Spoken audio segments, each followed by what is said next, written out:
ذوالفقار علی بھٹو کو ووٹ ڈالا، اور آج بھی پیپلز پارٹی اگر جیتتی ہے تو اسی لیے جیتتی ہے۔ اچھا، کبھی آپ پر امید ہیں کہ عوام کبھی ایسا فیصلہ اپنی ذات کے لیے کرے گی؟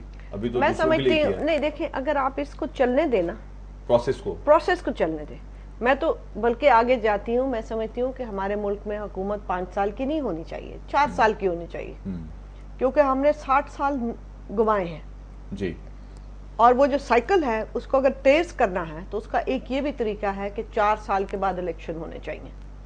درست بات ہے۔ تو 4 سال اور لوگوں کی بھی جو قوت ہے صبر کی، برداشت جو ہے وہ بھی کم ہوتی ہے، تو ہر انسان کو جب 4 سال کے بعد یہ موقع ملے گا تو 3-4 سائیکلز کے بعد یہ آہستہ آہستہ سائفر ہوں گے۔ مگر اس کے ساتھ ساتھ میں آپ سے یہ ضرور کہوں اور وارن کروں کہ سیاسی اور سیاستدان کبھی بھی دنیا بھر میں کوئی سینٹس نہیں ہوتے۔ آپ کہیں کہ جی یہ ایک صوفی صاحب ہیں سیاستدان، یہ نہیں ہوتا۔ سیاستدان اپنی وجہ کے لوگ ہوتے ہیں، ان کے بغیر کوئی معاشرہ چل بھی نہیں سکتا ہے۔ سیاسی پارٹیوں میں، جس ملک میں سیاسی پارٹیاں نہیں ہوتی ہیں وہ ملک بریک ڈاؤن ہو جاتے ہیں۔ جی، ضروری ہے۔ آپ دیکھیں کہ افغانستان میں ایک وجہ کہ اس کو جیل بیک سوسائٹی کو نہیں کیا گیا کہ وہاں پہ سیاسی پارٹیاں نہیں، پنپنے نہیں دیا گیا، نہیں بالکل سیاست کو، وہ لوگوں کو گراس روٹ تک، نیچے سے جا کے اوپر تک لوگوں کی ایک سوچ کو لاتی ہیں، پھر نیچے سوچ کو پھیلاتی ہیں، وہ بڑا ضروری ہے۔ ہاں، یہاں پہ سیاسی پارٹیاں ہماری رہ گئیں، وہ سروائیو ہی کر گئیں، میں کہتی ہوں شاباش ہے ان کا، کیونکہ ہماری آرمی اور اسٹیبلشمنٹ میں کوئی کسر نہیں چھوڑی، سیاسی پارٹیوں کو انہوں نے تیس محض کر دیا۔ آپ دیکھیں پیپلز پارٹی کے لیڈر کو انہوں نے پھانسی چڑھوائی عدلیہ کے تھرو، بالکل کوئی دوش رائے نہیں ہے، نہیں دو رائے۔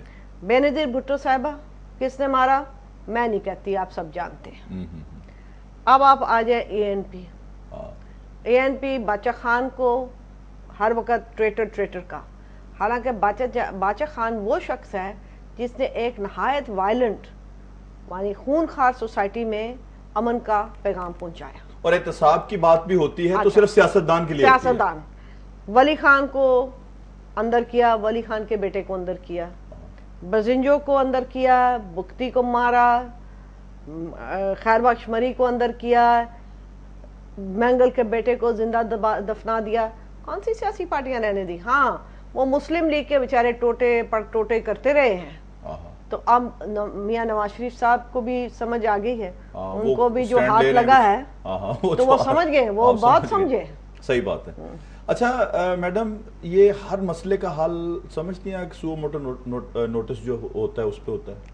دیکھیں، میں تو اس کو ہر مسئلے کا حل نہیں سمجھتی ہوں، بلکہ میں سمجھتی ہوں کہ اس کی افادگی جو ہے وہ ختم کری ہے، بالکل ختم ہو رہی ہے، کہ جی کوئی بھی مسئلہ ہوتا ہے جی سو موٹو ایکشن لیا جائے جی۔ دیکھیں، سو موٹو بڑا سوچ کے، اور میں سمجھتی ہوں جب ایک چیز اور ایک ایسی کام ہو جائے جس کے اندر آلریڈی ایگزیکٹو ایکشن لے رہی ہو تو اس میں سو موٹو ویسے ہی نہیں لینا چاہیے۔ لیکن عوام کس طرف چلے جائیں، وہ جب حکومت کچھ ان کی ریٹ نظر نہیں آ رہی ہوتی تو وہ پھر چیف جسٹس کی طرف دیکھتے ہیں، چلے تو وہاں بھی جا کے اپنے پورا کر لیں شوق۔ ہاں، وہی تو میں شوق پورا کر لیں، کیونکہ عوام دیکھ رہے ہیں جی کوئی بھی چیز ہوئی ہے جی سو موٹو ایکشن نہیں ہوا، یہ سوچ میرا خیال ہے یہ سوچ غلط سوچ ہے جی، یہ سوچ جو ہے پھر گمراہ والی سوچ ہے۔ سو موٹو ایسے ہونا ہی نہیں چاہیے۔ باقی جو عدلیہ ہے دنیا میں، ہم کوئی واحد ملک تو نہیں ہے دنیا میں پلے، ہمارے ساتھ دنیا ایک اور بھی بستی ہے، وہاں کی کبھی عدلیہ نے اس طریقے سے سو موٹو نہیں لیا۔ اچھا، عوام کی آخری ہوپ جو لوگوں کے دل و دماغ پہ ایک چیز ہے وہ عدلیہ کی طرف ہی دیکھ رہے ہیں۔ جیسے دیکھیں عدلیہ بحالی میں یہ جو جس قوم کو ہم ہجوم بولتے تھے کہ یہ ایک ہجوم ہے، وہ قوم بن کے نکلی اور عدلیہ بحالی ہو گئی، تو اب اس قوم کو زیادہ تر امیدیں چیف جسٹس صاحب سے ہیں۔ سر، میں آپ سے عرض کروں کہ قوم کو ہمیشہ ججوں سے امیدیں ہوتی تھیں۔ میں تو بچپن سے دیکھ رہی ہوں جو کچھ ہوتا تھا وہ کہتے تھے جوڈیشل انکوائری کرائی جائے، ایسا ہی تھا نا جی، ایسا ہی۔ مگر آج آپ تھوڑے سے دانا ہو گئے، باشعور ہو گئے، آپ کو پتا چلا کہ یہ جوڈیشری بھی اتنی ہی کرپٹ تھی، اتنی ہی اسٹیبلشمنٹ کے انڈر تھی جتنے باقی ادارے تھے۔ صحیح، ہوا کہ یہ نہیں؟ ایسا ہی ہوا. اچھا آج پھر قوم جو ہے بڑی اچھی بات ہے، وہ کہتے ہیں کہ جوڈیشری بحال ہوئی ہماری جدوجہد سے.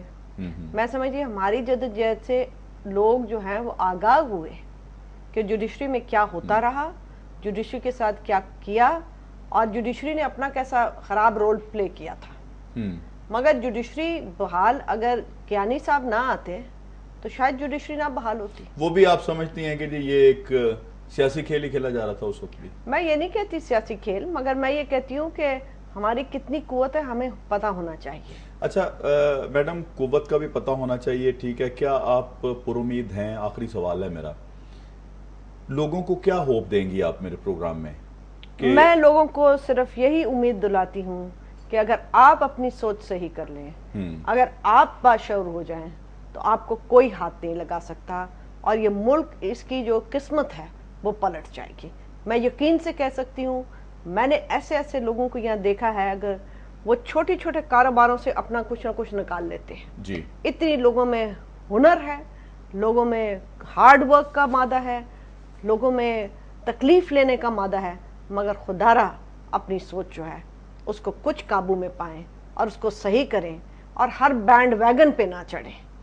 یہاں پہ بڑی بینڈ ویگنز ہوتی ہیں، اور پھر آپ دیکھتے ہیں وہ بینڈ، جیسے ریمنڈ ڈیوڈز کا آپ نے کہا، کہاں ہے اب ریمنڈ ڈیوڈز جو کہتا تھا ہم آئیں گے لائیں گے؟ لائیں سڑکوں پہ نکلیں. اگر شعور آئے گا تو یہاں کوئی ریمنڈ ڈیوس نہیں ہوگا، شعور آئے گا یہاں ہو ہی نہیں سکتا. بالکل ایسا ہی ہے. اور اگر یہ قانون رہے اور اگر یہ بے شعوری رہی تو کئی ریمنڈ ڈیوس ہوں گے. صرف یہ ہے کہ وہ گورے نہیں ہوں گے، وہ کالے ہوں گے ہماری. بالکل ٹھیک ہے. یعنی ہمیں نا امید نہیں ہونا چاہیے، ہمیں اپنے لوگوں کو ساتھ لے کر چلنا چاہیے، اور جمہوریت کو سمجھنا چاہیے، اور دانش کی باتیں کرنی چاہیے، اور پر امید رہنا چاہیے، اور نفرتیں نکال دینا چاہیے. میں آپ کا بے حد مشکور ہوں کہ آپ میرے پروگرام میں تشریف لائیں اور آپ نے وقت دیا. ناظرین، پروگرام کا وقت ختم ہوا جاتا ہے، ہماری بڑی دلچسپ گفتگو رہی. میں اس شعر کے ساتھ ختم کرتا ہوں کہ اب بھی قائم ہے زمانے میں نظام ہستی، اس کی دنیا میں ابھی صدق و صفا باقی ہے. اپنے میزبان جواد شمسی کو اجازت دیجیے. اللہ حافظ.